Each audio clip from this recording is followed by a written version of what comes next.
Bago mo simulan ang araw na ito, nais kitang anyayahan na huminto sandali at ituon ang iyong puso sa Panginoon. Huwag munang isipin ang mga gawain, mga responsibilidad o mga pagsubok na maaaring naghihintay sa iyo. Sa halip, huminga ka ng malalim at alalahanin na ang Diyos ang dahilan kung bakit nagising ka ngayong umaga. Kung naririnig mo ang panalangin ito ngayon, hindi ito aksidente. Hindi ka napadpad dito nang nagkataon lamang. Pinahintulutan ng Diyos ang sandaling ito dahil nais niyang ipaalala na hindi ka nag-iisa sa bawat laban na iyong kinakaharap. Maaaring dumaraan ka sa panahon ng panghihina. Maaaring ang iyong puso ay puno ng pag-aalala. Ang iyong katawan ay nangangailangan ng kagalingan. O ang iyong isip ay pagod na sa dami ng problemang iyong pasan. Marahil ay matagal ka nang nananalangin para sa isang pagbabago at tila hindi mo pa rin nakikita ang kasagutan. Ngunit ngayong umaga, nais kang palakasin ng Diyos sa pamamagitan ng kanyang salita. Pakinggan mo ito ng malinaw. Mahal kita o Yahweh, aking kalakasan. Si Yahweh ang aking malaking bato, ang aking tanggulan at aking tagapagligtas. Ito ang makapangyarihang mensahe ng awit 18. Ipinapaalala nito na ang Diyos ay hindi lamang tagapagligtas sa panahon ng kagipitan.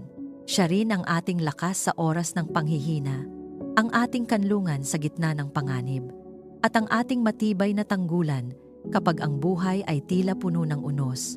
Ngayong umaga, nais niyang ipaalala na hindi mo kailangang harapin ang araw na ito gamit lamang ang sarili mong lakas. Kapag ang Diyos ang iyong sandigan, may lakas kang matatanggap na higit pa sa iyong kakayahan. Kapag siya ang iyong kalasag, walang takot ang makapipigil sa iyo upang magpatuloy. Kung ikaw ay nananalangin para sa kagalingan, alalahanin mong ang Diyos na iyong sinasamba ay may kapangyarihang magpagaling. Nakikita niya ang bawat sakit, bawat pagod, at bawat sugat na hindi nakikita ng iba. Siya ang nagbibigay ng panibagong sigla sa katawan, kapayapaan sa isip, at pag-asa sa pusong halos mawalan na ng lakas. Nais ka rin niyang protektahan sa buong araw na ito. Habang ikaw ay lumalabas ng iyong tahanan, nagtatrabaho, nag-aaral, o naglalakbay, ang kanyang kamay ay sa iyo. Siya ang magiging iyong kalasag laban sa anumang panganib, masamang balak, at anumang bagay na maaaring magdala ng kapahamakan sa iyong buhay. At sa bawat pagsubok na iyong kakaharapin, nais kanyang dalhin sa tagumpay. Hindi dahil ikaw ay pinakamalakas, kundi dahil ang Diyos ang lumalaban para sa iyo. Siya ang magbibigay ng karunungan sa bawat desisyon, katatagan sa bawat hamon, at pabor na magbubukas ng mga pintuan ng oportunidad at pagpapala. Kasama ng lahat ng ito ay ang kanyang walang hanggang kabutihan. Ang Diyos na tumulong kay David sa bawat laban ay siya ring Diyos na kasama mo ngayon. Hindi siya nagbabago. Ang kanyang kapangyarihan, pag-ibig, at katapatan ay nananatili magpakailanman. Kaya, bago tayo manalangin, nais kong hilingin ang isang bagay. Kung naniniwala kang ang Diyos ang iyong malaking bato, ang iyong tanggulan, at ang iyong tagapagligtas, pindutin mo ang like bilang pagpapahayag ng iyong pananampalataya. At kung hindi ka pa bahagi ng ating lumalaking komunidad ng panalangin, inaanyayahan kitang mag-subscribe. Araw-araw tayong nagtitipon upang magsimula sa presensya ng Diyos, palakasin ang ating pananampalataya, at sama-samang maniwala sa kanyang kagalingan, proteksyon, tagumpay, at masaganang pagpapala. Kapag pinili mong mag-subscribe, pinipili mong maging bahagi ng isang pamilya ng mga mananampalatayang naniniwalang ang Diyos ay patuloy na nagpapalakas, nagpoprotekta, nagpapagaling, at nagbibigay ng tagumpay sa lahat ng nagtitiwala sa Kanya. Kaya ngayon, ihanda mo ang iyong puso. Isuko mo sa Panginoon ang lahat ng iyong mga alalahanin at hayaang punuin niya ang araw na ito ng Kanyang kapayapaan, kagalingan, proteksyon, tagumpay, at masaganang pagpapala. Ngayon, tayo'y manalangin. Panginoon, Ikaw ang aming lakas at aming kanlungan. Lumalapit kami ng may pagpapakumbaba at buong pagtitiwala, kinikilala na Ikaw ang pinagmumulan ng tunay na kagalingan. Ikaw ang humabi sa aming katawan. Ikaw ang huminga ng buhay sa aming mga baga at ikaw ang may kapangyarihan na magpanumbalik ng anumang bahagi ng aming pagkatao na nanghina o nasira. Panginoon, pagalingin mo ang aming katawan at alisin ang anumang karamdaman na nagtatago o hayagang sumasalakay sa amin mula sa aming ulo hanggang sa aming mga paa. Tunawin mo ang anumang impeksyon, patigilin mo ang anumang pamamaga, ayusin mo ang anumang hindi maayos na daloy ng dugo, at ibalik mo ang normal na paggana ng bawat organo, bawat ugat, bawat buto, at kalamnan. Sa pangalan ni Jesus, sinasaway namin ang anumang karamdaman. Pinapawalang bisa namin ang anumang atake ng kaaway laban sa aming kalusugan. Anumang espiritu ng sakit, panghihina, o pagdurusa ay walang kapangyarihan sa amin sapagkat kami ay sakop ng dugo ni Jesus. Ipinapahayag namin na ang aming katawan ay templo ng banal na espiritu at walang karamdaman ang may karapatang manatili rito. Panginoon, palitan mo ang aming kahinaan ng iyong lakas. Kapag kami ay nakakaramdam ng pagod na tila hindi maipaliwanag, ikaw ang magbigay ng panibagong sigla. Kapag ang aming mga kasukasuan ay nananakit, ikaw ang maging kaginhawahan. Kapag ang aming puso ay nanghihina, ikaw ang magpatibay. Ibinabalik namin sa iyo ang kalusugan ng aming pamilya, pisikal, emosyonal, at espiritual. Panginoon, yakapin mo ang bawat miyembro ng aming tahanan. Kung mayroong lihim na karamdaman na hindi pa natutuklasan, ilantad mo ito at pagalingin. Kung may matagal nang iniinda na tila hindi gumagaling, igalaw mo ang iyong makapangyarihang kamay at magdala ng ganap na kagalingan. Alisin mo ang takot na dulot ng mga resulta ng pagsusuri. Alisin mo ang pangamba sa bawat sintomas na nararamdaman. Turuan mo kaming magtiwala, hindi sa nakikita, kundi sa iyong kapangyarihan na higit sa anumang diagnosis. Panginoon, linisin mo ang aming isipan mula sa takot, pagod, at pagkalito. Maraming sandali na ang aming isip ay napupuno ng mga alalahanin, mga negatibong kaisipan, at mga salitang hindi nagbibigay buhay. Sa pangalan ni Jesus, tinatanggihan namin ang bawat kasinungalingan ng kaaway na nagsasabing wala ng pag-asa, na kami ay mananatiling ganito, na hindi na kami bubuti. Pinipili naming paniwalaan ang iyong salita na nagsasabing ikaw ang aming manggagamot at tagapagpanumbalik. Hugasan mo ang aming isipan ng iyong katotohanan. Palitan mo ang bawat pag-aalinlangan ng pananampalataya. Palitan mo ang bawat kalituhan ng malinaw na pag-iisip. Kung may bigat na emosyon na matagal nang nakatago sa aming puso, mga sugat mula sa nakaraan, mga salitang nakasakit, mga karanasang hindi pa lubusang napapatawad, Panginoon, pagalingin mo rin ang mga iyon. Hindi lamang ang aming pisikal na katawan ang nangangailangan ng iyong himala, kundi pati ang aming damdamin. Alisin mo ang galit na nagiging lason sa aming loob. Alisin mo ang lungkot na nagpapahina sa aming pag-asa. Turuan mo kaming magpatawad upang kami ay tuluyang makalaya.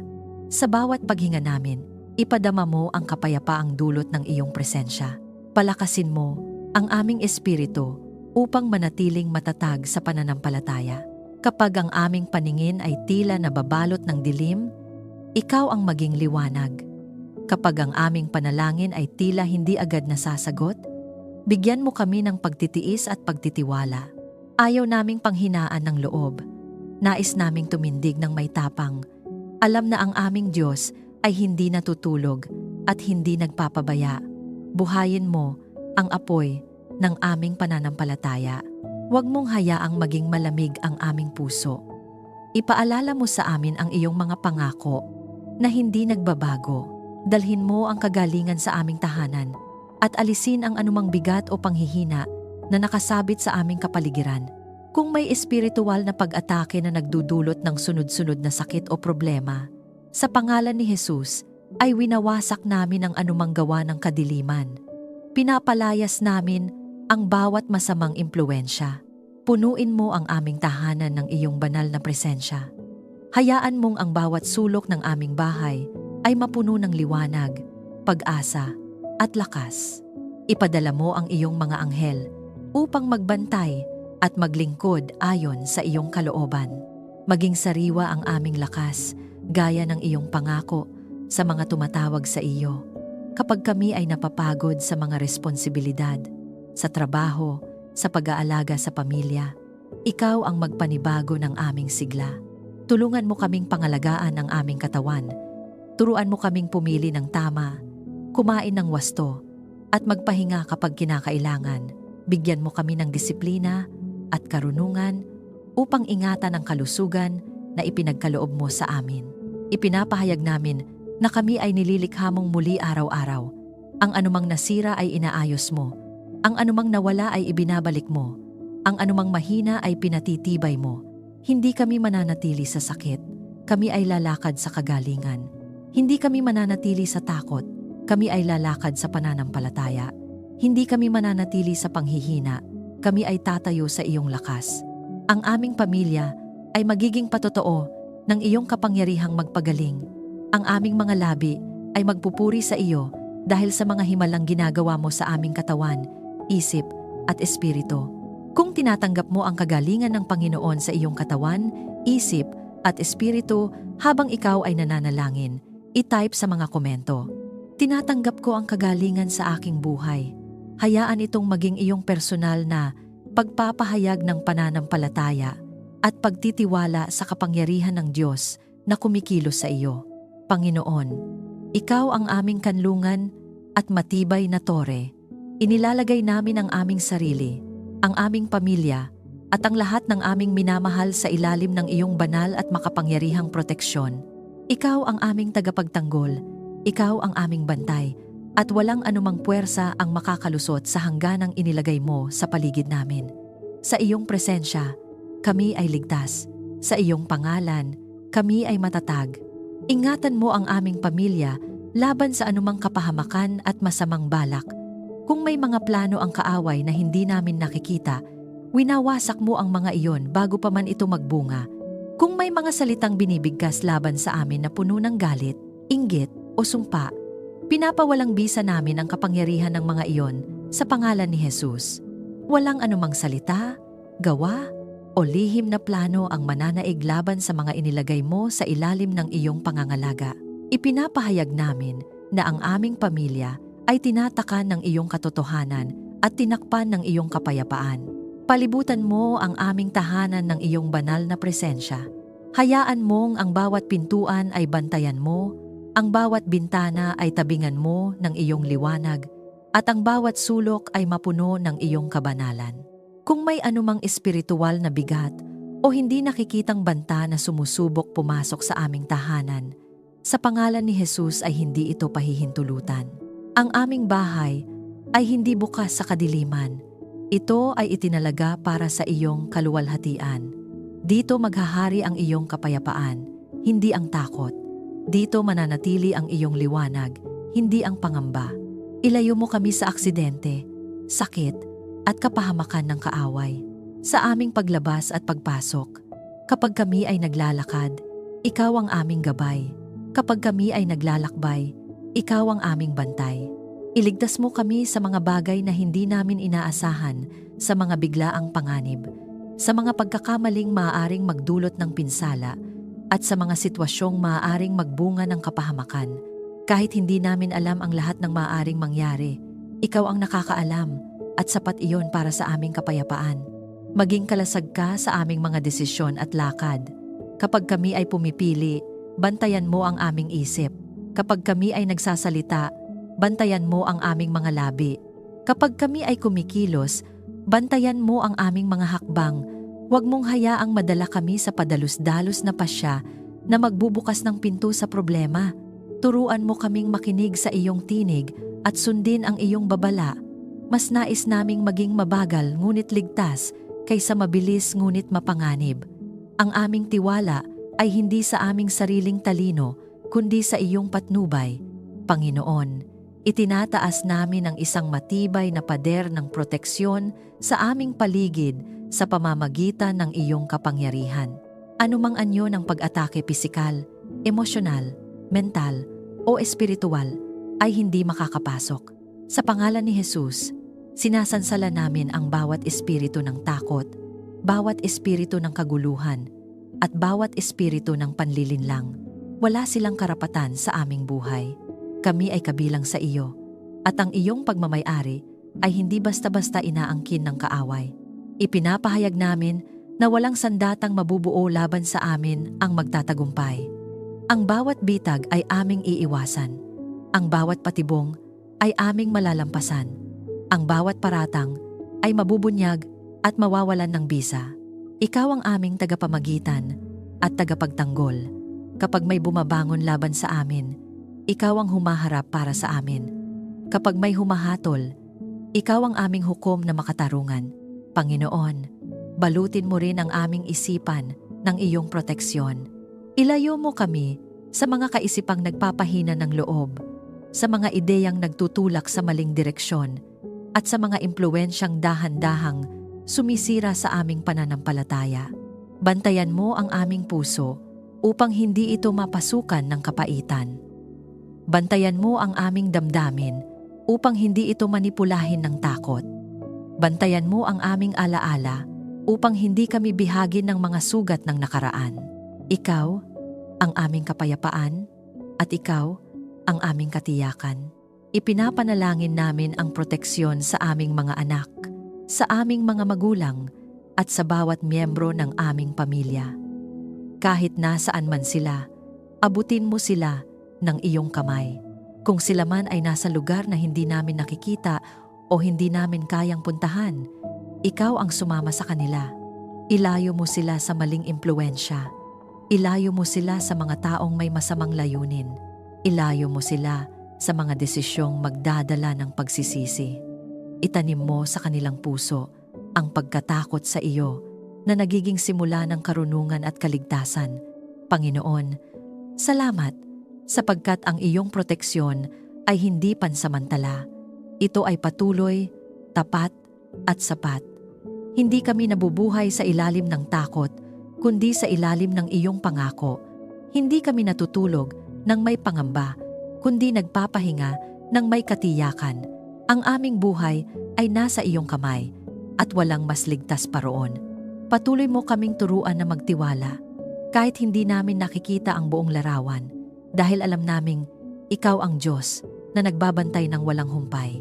Kung ikaw ay naniniwalang ang iyong buhay at pamilya ay nasa ilalim ng proteksyon ng Diyos, i-type sa mga komento ang pahayag na ito. Ako ay ligtas dahil ang Panginoon ang aking kanlungan. At hayaan itong maging iyong deklarasyon ng pananampalataya at pagtitiwala sa walang hanggang pag-iingat ng Diyos sa iyong buhay. Panginoon, lumalapit kami sa iyo bilang mga anak na nangangailangan ng iyong kapayapaan, ang kapayapaang hindi kayang ibigay ng mundo at hindi kayang nakawin ng anumang pangyayari. Punuin mo kami ng kapayapaan na nagmumula sa iyo, kapayapaang malalim, matatag, at hindi natitinag kahit ang paligid ay puno ng ingay at kaguluhan. Ibinubukas namin ang aming puso upang tanggapin ang iyong presensya na nagpapatahimik sa aming loob. Pawiin mo ang kaguluhan at alitan sa aming pamilya. Kung may mga salitang nabitawan na nagdulot ng sugat, ikaw ang maghilom. Kung may mga hindi pagkakaunawaan na matagal nang kinikimkim, ikaw ang magbigay ng liwanag at pag-unawa. Alisin mo ang espiritu ng pagtatalo, pride, at pagkakanya-kanya. Itanim mo sa amin ang kababaang loob na marunong makinig at ang pusong handang umunawa. Nais naming ang aming tahanan ay hindi lugar ng tensyon, kundi kanlungan ng pahinga at pagmamahalan. Maghari ang iyong kapayapaan sa aming tahanan sa lahat ng panahon, hindi lamang kapag maayos ang lahat, kundi lalo na kapag may pagsubok, kapag may kakulangan. Hayaan mong manaig ang kapayapaan kaysa reklamo. Kapag may hindi inaasahang balita, hayaan mong ang aming unang tugon ay panalangin at pagtitiwala. Panginoon, ang aming bahay ay ialay namin sa iyo bilang lugar kung saan ikaw ang sentro. Kung saan ang iyong pangalan ay binibigkas hindi lamang sa panalangin, kundi sa paraan ng aming pamumuhay at pakikitungo sa isa't isa. Bigyan mo kami ng katahimikan ng puso sa gitna ng mga pagsubok. Kapag ang isip ay puno ng tanong at ang damdamin ay puno ng bigat, turuan mo kaming huminto at huminga sa iyong presensya. Paalalahanan mo kami na hindi namin kailangang kontrolin ang lahat. Ikaw ang Diyos na may hawak ng hinaharap. Ikaw ang nakakaalam ng wakas mula sa simula. Sa gitna ng kawalan ng katiyakan, ikaw ang aming katiyakan. Sa gitna ng pangamba, ikaw ang aming lakas ng loob. Panginoon, bantayan mo ang aming isipan laban sa mga kaisipang nagnanakaw ng kapayapaan. Alisin mo ang paulit-ulit na pag-aalala, ang labis na pag-iisip, at ang mga senaryong hindi naman totoo, ngunit nagpapabigat sa aming loob. Sa pangalan ni Jesus, sinasaway namin ang bawat espiritu ng takot at pangamba. Pinipili naming ituon ang aming isip sa iyong katotohanan. Kung ano ang totoo, marangal, at nagbibigay buhay iyon ang aming pagmumuni-munihan. Ang aming isipan ay hindi laruan ng kaaway, kundi sisidlan ng iyong kapayapaan. Itanim mo ang pagtitiwala sa iyo, sa bawat miyembro ng aming pamilya. Turuan mo kaming umasa sa iyo, hindi lamang kapag wala na kaming magawa, kundi sa bawat hakbang ng aming buhay. Nais naming matutong magpahinga sa iyo, hindi lamang sa katawan kundi pati sa espiritu. Kapag kami ay napapagod sa kakaisip, ikaw ang maging pahinga. Kapag kami ay nasasaktan sa mga pangyayari, ikaw ang maging aliw. Kapag kami ay nalilito, ikaw ang maging malinaw na direksyon. Panginoon, hayaan mong ang iyong kapayapaan ang mamuno sa aming isipan at damdamin. Hindi ang emosyon ang magdidikta ng aming kilos, kundi ang iyong presensya. Kapag may galit na sumusubok umangat, ikaw ang pumawi. Kapag may lungkot na bumibigat, ikaw ang umakay palabas. Kapag may pagkabigo, ikaw ang magpaalala na hindi pa tapos ang kwento. Ang kapayapaan mo ang magbabantay sa aming puso upang hindi kami madaig ng anumang sitwasyon. Ipinapahayag namin na ang aming kapayapaan ay hindi nakabatay sa sitwasyon, kundi sa relasyon namin sa iyo. Maaaring magbago ang paligid, maaaring mag-iba ang mga plano, ngunit ikaw ay nananatiling tapat sa iyo. Ang aming kaluluwa ay nakasusumpong ng pahinga sa iyo. Ang aming puso ay natatahan sa iyo. Ang aming espiritu ay muling binubuo. Kahit ang mga bagay na hindi namin maintindihan ngayon ay pinagkakatiwala namin sa iyong kamay. Panginoon, punuin mo rin ang aming mga salita ng kapayapaan. Turuan mo kaming magsalita ng may biyaya, hindi padalos-dalos. Huwag mong hayaang ang aming bibig ay maging sanhi ng sugat, kundi daluyan ng paghilom. Kapag kami ay nagsasalita, naway ang iyong karunungan ang umagos. Kapag kami ay tumahimik, naway ang iyong presensya ang magsalita sa aming loob. Nais naming maging instrumento ng iyong kapayapaan sa loob ng aming tahanan at sa mga taong aming nakakasalamuha. Kung may mga sugat ang aming puso na matagal nang hindi napapansin, Panginoon, hipuin mo ang mga iyon. Hindi mo minamaliit ang aming nararamdaman. Alam mo ang bawat luha, bawat buntong hininga, bawat tahimik na panalangin. Dalhin mo kami sa lugar ng ganap na kapahingahan, kung saan ang aming kaluluwa ay hindi na kailangang magtago o magpanggap na maayos. Sa iyo, kami ay ligtas na magpahinga at maging totoo.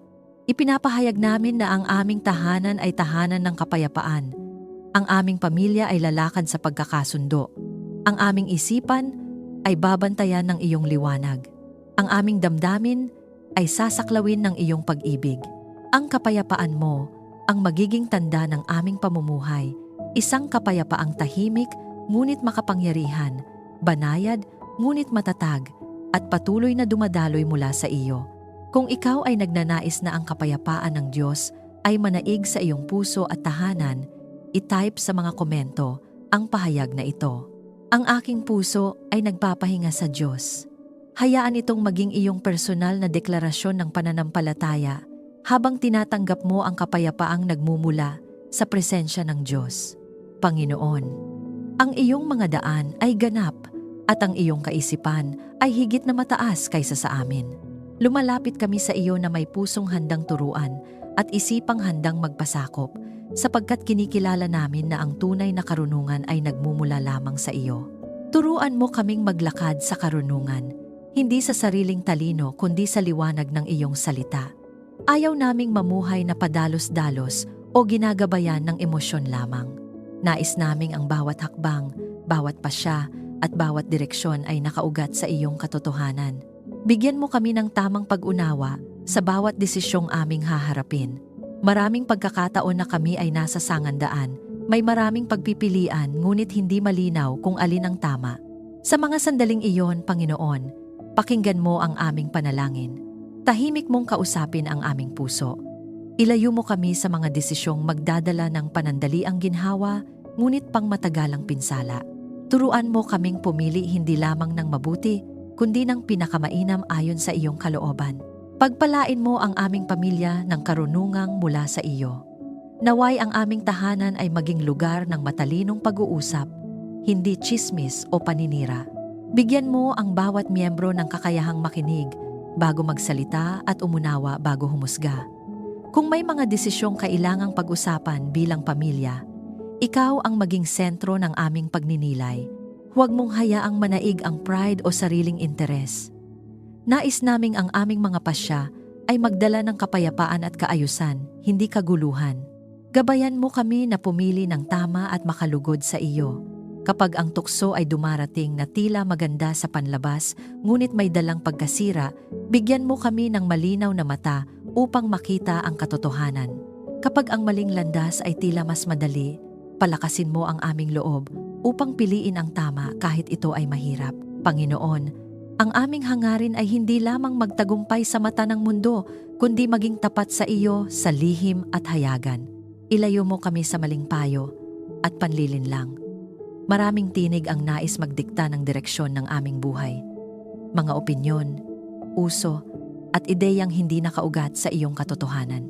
Bigyan mo kami ng discernment upang makilala kung alin ang mula sa iyo at alin ang hindi. Huwag mong hayaang malinlang kami ng matatamis na salita na walang laman. Turuan mo kaming suriin ang lahat ayon sa iyong salita at panatilihin ang mabuti. Ang aming tainga ay nakatuon sa iyo, hindi sa ingay ng paligid.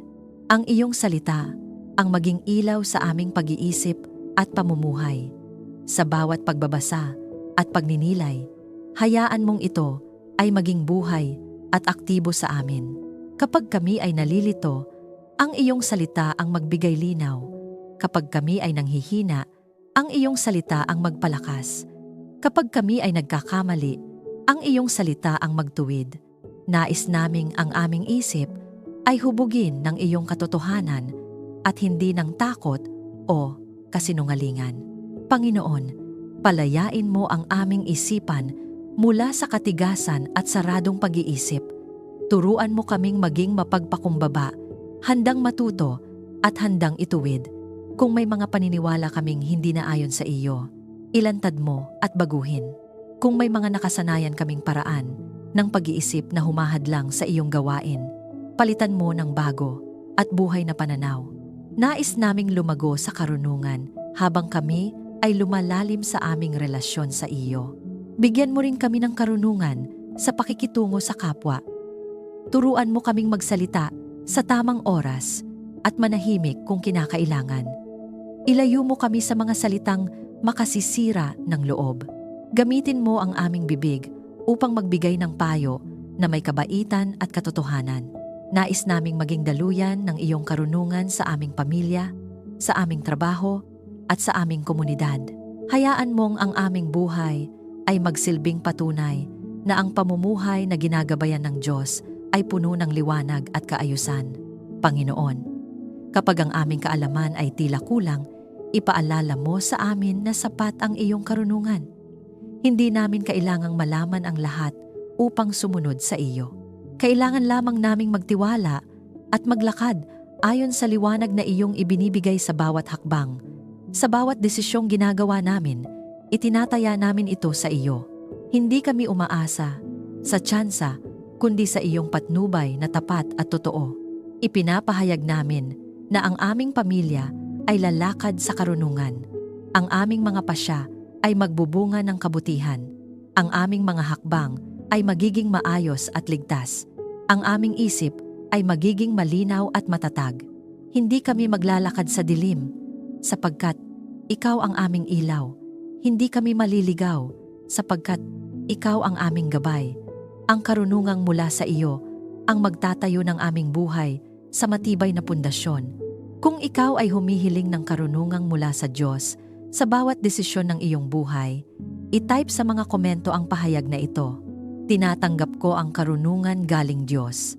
Hayaan itong maging iyong personal na deklarasyon ng pananampalataya habang ipinagkakatiwala mo sa Diyos ang direksyon ng iyong buhay. Panginoon, ikaw ang nagbibigay lakas sa aming lakad at ang ilaw sa aming daraanan. Gabayan mo ang aming mga hakbang, hindi lamang sa malalaking desisyon, kundi pati sa maliliit na pagpili na humuhubog sa aming araw-araw na pamumuhay. Ituro mo sa amin ang daang dapat naming tahakin. Kapag kami ay humihinto sa gitna ng kawalan ng kasiguruhan, ikaw ang magsalita sa aming puso. Kapag ang mga pagpipilian ay tila magkapareho, ikaw ang magbigay ng kapayapaan sa tamang direksyon. Ayaw naming maglakad ayon sa sariling kagustuhan lamang. Nais naming maglakad ayon sa iyong kalooban. Turuan mo kaming makinig hindi lamang sa malakas na tinig, kundi sa banayad na pag-udyok ng iyong espiritu. Pangunahan mo ang aming pamilya sa bawat plano at desisyon, sa mga plano para sa aming kinabukasan, sa mga pagbabago sa aming buhay, at sa mga hakbang na kinakailangan naming gawin. Ikaw ang mauna. Huwag mong hayaang magplano kami nang hindi ka kinokonsulta. Nais naming ang aming mga pangarap ay nakahanay sa iyong layunin. Kung may mga plano kaming hindi ayon sa iyo, baguhin mo ang aming puso at bigyan kami ng lakas ng loob na bitawan ang mga iyon. Ilayo mo kami sa maling landas at dalhin sa iyong kalooban. Kapag ang landas ay tila madali ngunit may dalang kapahamakan, pigilan mo ang aming mga hakbang. Kapag ang daan ay mahirap ngunit puno ng pagpapala, palakasin mo ang aming loob na magpatuloy. Panginoon, mas nais naming maglakad sa makitid na daan kasama ka kaysa sa maluwang na daan na wala ang iyong presensya. Ang iyong kalooban ang aming nais, hindi ang pansariling kaginhawaan. Ang aming tahanan ay sumunod sa iyong direksyon at layunin. Ialay namin sa iyo ang aming pamilya bilang isang sambahayang handang sumunod. Sa aming mga pag-uusap, sa aming mga desisyon, at sa aming mga plano, ikaw ang aming konsultahin. Hayaan mong ang aming tahanan ay maging lugar kung saan ang iyong tinig ay pinapakinggan at sinusunod. Kung may kalituhan o pagkakahati, ikaw ang magdala ng pagkakaisa at malinaw na direksyon. Panginoon, ikaw ang mauna sa aming mga lakad at kami ay susunod. Hindi kami mauuna sa iyo at hindi rin kami maiiwan. Turuan mo kaming maghintay kapag iyon ang kailangan at kumilos kapag iyon ang iyong utos. Alisin mo ang aming pagkasabik na mauna kaysa sa iyong panahon. Turuan mo kaming magtiwala sa tamang oras at tamang paraan ng iyong pagkilos. Ang aming lakad ay hindi padalos-dalos, kundi ginagabayan ng iyong karunungan. Gabayan mo rin ang aming isipan at damdamin. Kapag ang emosyon ay nagiging malakas at nagbabantang magdikta ng aming mga pasya, ikaw ang magdala ng katahimikan. Kapag ang takot ay sumusubok pumalit sa pananampalataya, ikaw ang magpaalala ng iyong mga pangako.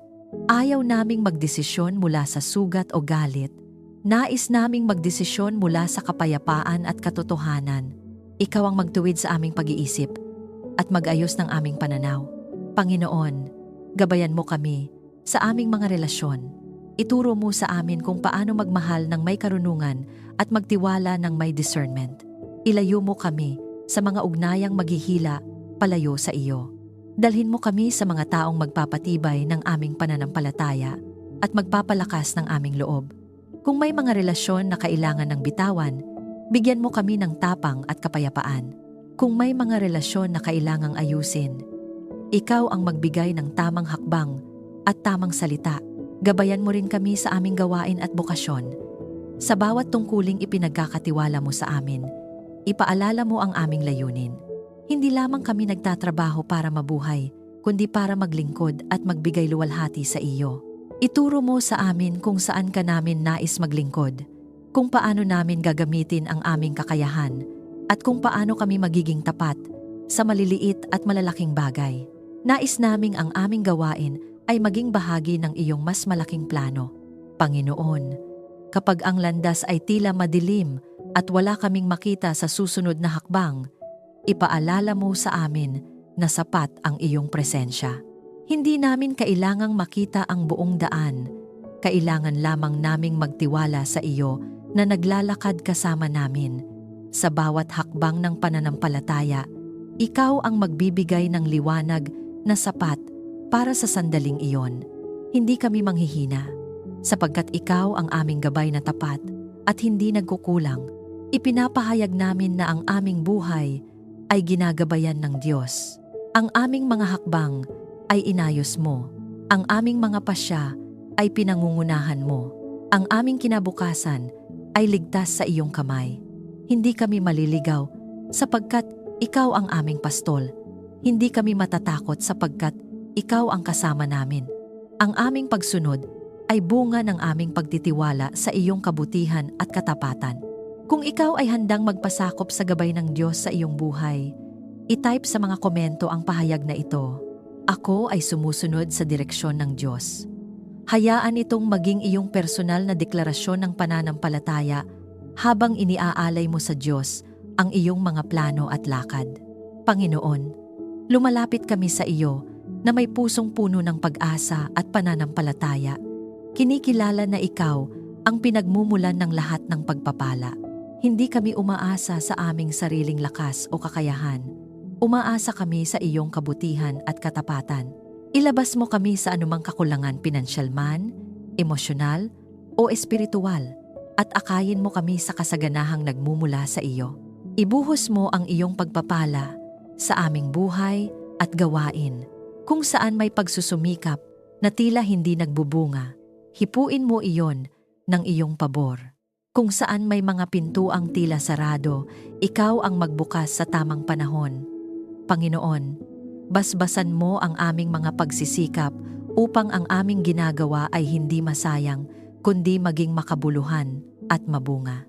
Nais naming makita ang iyong kamay na kumikilos sa aming trabaho, sa aming negosyo, at sa lahat ng ipinagkatiwala mo sa amin.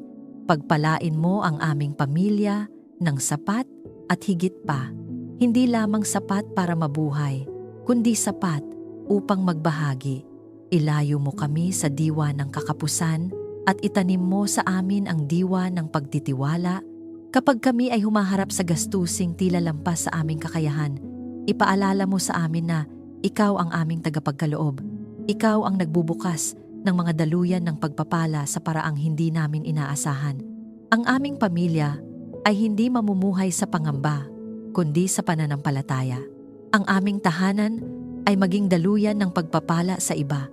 Panginoon, huwag mong hayaang ang mga pagpapalang ibinibigay mo sa amin ay manatili lamang sa amin. Turuan mo kaming magbahagi ng oras, ng lakas, ng pagmamahal, at ng mga material na bagay. Nais naming ang aming bahay ay maging lugar ng pagtulong, hindi ng pag-iimbak lamang. Kung may mga taong nangangailangan, ipaalala mo sa amin na kami ay pinagpala upang maging pagpapala.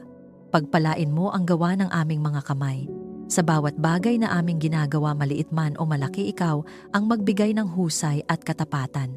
Ilayo mo kami sa katamaran at kawalan ng integridad. Turuan mo kaming magtrabaho ng may kagalakan at pasasalamat. Kahit ang mga gawaing tila hindi napapansin, ikaw ang nakakakita at ikaw ang gagantimpala. Ang aming paggawa ay hindi walang saysay kapag ito ay iniaalay sa iyo. Panginoon, alisin mo ang anumang hadlang na pumipigil sa pagdaloy ng iyong pagpapala. Kung may maling kaisipan tungkol sa pera, tagumpay o kasaganaan, ituwid mo ang aming pag-iisip. Kung may takot na humahadlang sa aming pagtanggap, palitan mo ito ng pananampalataya. Kung may espiritual na atake na nagdudulot ng paulit-ulit na kakulangan, sa pangalan ni Jesus ay winawasak namin ang kapangyarihan nito. Ipinapahayag namin na kami ay malaya upang tumanggap ng lahat ng inilaan mo para sa amin. Bigyan mo kami ng karunungan sa pamamahala ng mga pagpapalang aming tinatanggap. Turuan mo kaming maging tapat na katiwala, hindi padalos-dalos o pabaya. Nais naming gamitin ang aming mga yaman ayon sa iyong layunin. Kung kami ay binibigyan mo ng kaunti, turuan mo kaming maging tapat. Kung kami ay binibigyan mo ng marami, turuan mo kaming maging mapagpakumbaba at mapagbigay. Ang aming kasaganaan ay hindi maglalayo sa amin sa iyo, kundi lalo kaming ilalapit. Panginoon, ibuhos mo rin ang espiritual na pagpapala sa aming pamilya. Higit sa material na bagay, nais naming maranasan ang kayamanan ng iyong presensya. Pagpalain mo ang aming tahanan ng pananampalataya, pag-ibig at pagkakaisa. Pagpalain mo ang aming mga anak at susunod na henerasyon ng takot sa iyo at malinaw na layunin sa buhay. Nais naming ang aming pamana ay hindi lamang ari-arian kundi pananampalataya na matibay at buhay. Ipinapahayag namin na ang lahat ng mayroon kami ay mula sa iyo at para sa iyong kaluwalhatian. Hindi kami magmamataas sa aming tinatanggap sapagkat alam naming ikaw ang pinagmulan. Ang aming pasasalamat ay patuloy naming ihahandog. Sa bawat pagpapalang dumarating, pinipili naming magpasalamat at magtiwala palalo. Hindi kami matitinag ng kakulangan at hindi rin kami malulunod sa kasaganaan. Ikaw ang sentro ng aming buhay sa lahat ng panahon. Panginoon, hayaan mong ang iyong pabor ay sumama sa amin saan man kami naroroon. Ang aming mga hakbang ay basbasan mo. Ang aming mga salita ay maging daluyan ng biyaya. Ang aming presensya ay magdala ng liwanag. Ang aming pamilya ay makilala bilang sambahayang pinagpala at pinagpapala. Hindi para sa aming sariling kapurihan, kundi upang makita ng iba ang iyong kabutihan sa pamamagitan ng aming buhay. Kung ikaw ay naniniwalang ang Diyos ay nagbubukas ng daluyan ng pagpapala sa iyong buhay, i-type sa mga komento ang pahayag na ito. Ako ay pinagpala at magiging pagpapala sa iba. Hayaan itong maging iyong personal na deklarasyon ng pananampalataya habang inaasahan mo ang patuloy na pagbuhos ng biyaya ng Diyos. Panginoon, bigyan mo kami ng lakas upang mapagtagumpayan ang aming mga laban sa isip, sa damdamin, at sa espiritu. Kapag ang pagod ay sumusubok magpabagsak sa amin, ikaw ang bumabangon para sa amin. Kapag ang takot ay kumakatok sa aming puso, ikaw ang aming tapang. Kapag ang pagdududa ay sumusubok pumigil sa aming pag-usad, ikaw ang aming katiyakan. Hindi kami uurong sapagkat ikaw ang aming lakas na hindi nauubos. Ipinapahayag namin na ang aming pamilya ay lalakad sa tagumpay na iyong inihanda. Ang mga hadlang ay hindi katapusan, kundi daanan lamang patungo sa mas mataas na layunin. Ang mga kabiguan ay hindi huling salita, kundi aral na ginagamit mo upang patibayin kami. Ang aming tahanan ay tatayo sa gitna ng bagyo at mananatiling matatag sapagkat ikaw ang aming pundasyon. Walang unos ang kayang gumiba sa buhay na itinayo sa iyo. Hindi kami matatalo sapagkat ikaw ang aming lakas at kalasag. Ang aming mga hakbang ay may direksyon. Ang aming mga laban ay may hangganan. Ang aming tagumpay ay may layuning magbigay luwalhati sa iyo. Kapag kami ay umaangat, ikaw ang aming pinupuri. Kapag kami ay dumaraan sa proseso, ikaw ang aming pinanghahawakan. Sa bawat tagumpay na aming matatamo, ikaw ang mananatiling sentro ng aming puso at pasasalamat. Sa makapangyarihang pangalan ni Jesus. Amen. Maraming salamat sa muli mong pagsama sa amin sa sandaling ito ng panalangin na nakaugat sa katotohanan ng awit 18. Tulad ng ipinahayag ng salmista, ang Panginoon, ang ating bato at ating tagapagligtas. Naway habang tayo ay sabay-sabay na lumalapit sa Kanya, nadama mo ang katatagan ng Kanyang presensya at ang katiyakan na Siya ang ating sandigan sa bawat laban ng buhay. Kung may laman ang iyong puso pasasalamat para sa pagliligtas ng Diyos, kahilingan sa Kanyang tulong, maaari mo itong i-comment. Sama-sama tayong mananalangin at magtitiwala sa Diyos na nakikinig at kumikilos. Kung napagpala ka ng panalangin ito, inaanyayahan ka naming i-like, i-share, at mag-subscribe upang mas marami pa tayong maabot at mapalakas sa kanilang espiritual na paglalakbay. Sa bawat pagbabahagi, maaari kang maging daluyan ng pag-asa at katotohanan sa iba. Ingat ka lagi at naway maranasan mo ang Diyos bilang iyong bato, iyong kalasag, at iyong tagapagligtas sa bawat sandali. Pagpalain ka ng Diyos, pati na ang iyong pamilya. Hanggang sa muli nating panalangin, God bless you.